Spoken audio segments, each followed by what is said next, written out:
thought for sure that story was going to be published. It was my best one. I don't know why the editor said that about the introduction. I didn't think it was slow. I have this great idea for a guest blog post. Well, I probably should ask my friend Sarah what she thinks before I write it. What do all these examples have in common? They are the words of writers who think too much or overthink, and that's dangerous. I'm going to tell you why in this video.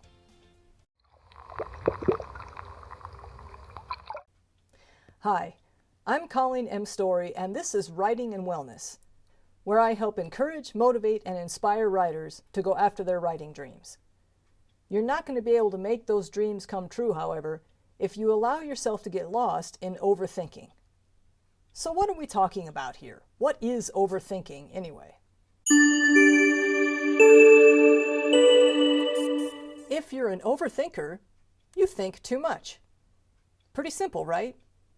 The problem is, what's too much? One sign. You haven't taken action yet on what you're thinking about. If you're thinking about something to do with your writing career, but you haven't yet done it or taken a first step toward it, you're probably overthinking. Let me give you some examples. If you're thinking about writing, but not actually writing, you're overthinking. If you're thinking and researching and considering starting a new podcast, but you haven't yet started that podcast, you're overthinking. If you'd like to go to that conference and you've researched it and found out what it would entail, but you haven't yet signed up, you're overthinking. All these are examples of thinking too much and not taking action towards your goal.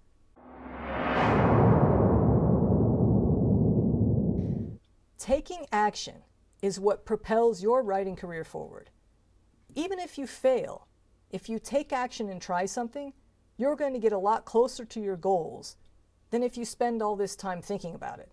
Overthinking not only prevents you from taking action, but it also results in other negative outcomes.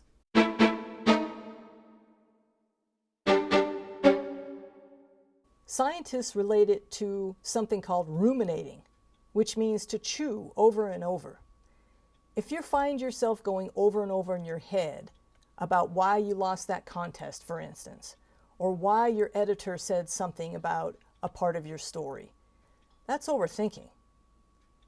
Scientists have also connected this sort of chewing on something over and over to an increased risk of anxiety and depression. Overthinking is sort of devious because we imagine that when we think over something, we'll find a solution. Unfortunately, it doesn't work that way. You may have noticed this in your own experience, but scientists have found that overthinking simply leads to more overthinking. In a 2015 review of 138 studies on overthinking, scientists found that it was related to all of these things.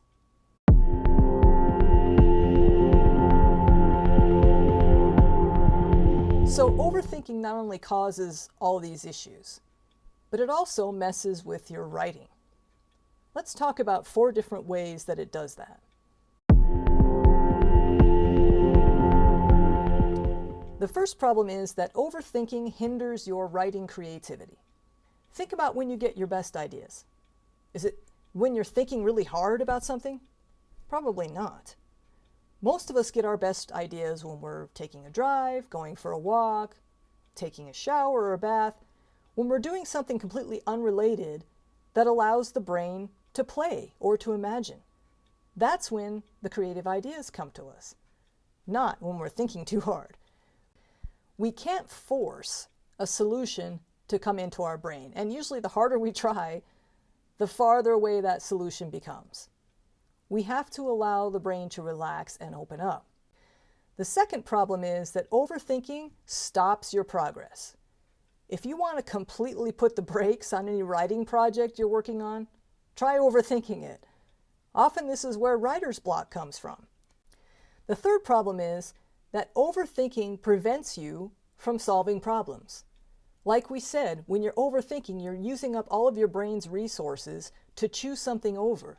So there's nothing left to actually come up with a solution.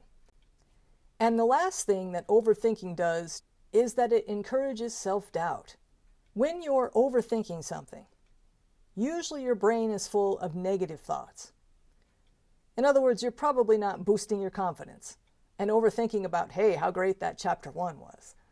Usually when we overthink, it's about something negative, about why our story didn't live up to our expectations, or why the editor thought this or that about our ending, or whatever it is. Chewing over and over something negative like that pushes confidence away. So if you find yourself overthinking something in your writing career and you know that it's stopping you, how do you get out of it? Sometimes it's not that easy. We try to tell ourselves, okay, I'm going to stop thinking about this, I'm stopping, I'm going to go do something else. But then an hour later, here those thoughts come again, right? This can happen. I've got 5 techniques you can use to stop overthinking and get back to writing. The first step is to label your ruminating thoughts as negative. When you catch yourself chewing over something that happened that you didn't like or that you don't understand, catch yourself doing it and say to yourself, uh-oh, I'm doing this again and this is not good for me. Then get a notebook and write down the thoughts that you're having. Just a few lines that shows you in black and white the negative thoughts that you're having. So maybe you'd write down, I got my 15th rejection and this is really discouraging. I don't know what's wrong with my story. Whatever it is that you're thinking, write it down in your notebook and then go to step number 2. Step number 2 is to change those negative thoughts that you're having into useful questions. Give your brain something more constructive to work on. So let's say you're ruminating about that 15th rejection and you've written it down what you're thinking. Look at those thoughts that you have down on your paper and turn them around into a question. You may say, how can I increase my odds of acceptance? Or what can I do to make my story more attractive to a publisher or an agent? This gives your brain something that it can really work on, and it will help you to come up with solutions that will break you out of that negative overthinking pattern and push you forward again. The third technique to stop overthinking is simply to distract yourself. Go do something else. Get your brain into something that it will enjoy. Pull up some funny cat videos, or go for a walk, or call up a friend, or do some coloring or woodworking or whatever you enjoy, and get your brain out of that habit of ruminating. The fourth technique is to practice meditation. Now, you may have heard the recommendation before to meditate, and you may think, oh, okay, here we go again with this meditation thing. I've tried it, it doesn't work.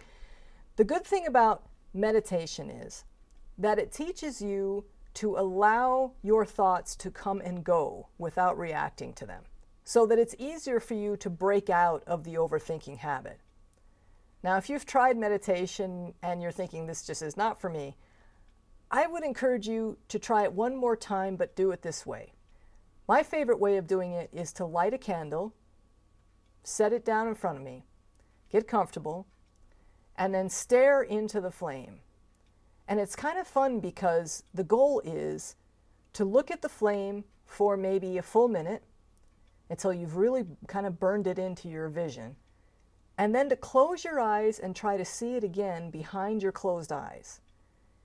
And as you do that, if you really concentrate, you'll notice that the image of the flame is there in your mind still, and it's reflected behind your eyes. And the more you focus on it, the brighter it becomes. So then if you start thinking some other negative thoughts or something, you simply bring your mind and your thoughts back to that flame and try to make it brighter again. And that's a form of meditation. You can do it for just 5 minutes and it'll help quiet your brain. I invite you to try it and see what you think. And the last technique to get past overthinking is to learn how to play again. A lot of times we fall victim to overthinking because we start taking our writing a little too seriously. We start worrying about getting it right and getting it published and selling all these copies of our books, and we kind of forget how to have fun with writing. So if you're overthinking something that has to do with your writing career, then make a point to restart and have fun again. Maybe start a whole new project, something that you know is going to be fun, like write a children's story or a poem or some short story that's off the wall for you. Experiment and have fun and see if you can get yourself back into that creative play zone that brought us to writing in the first place.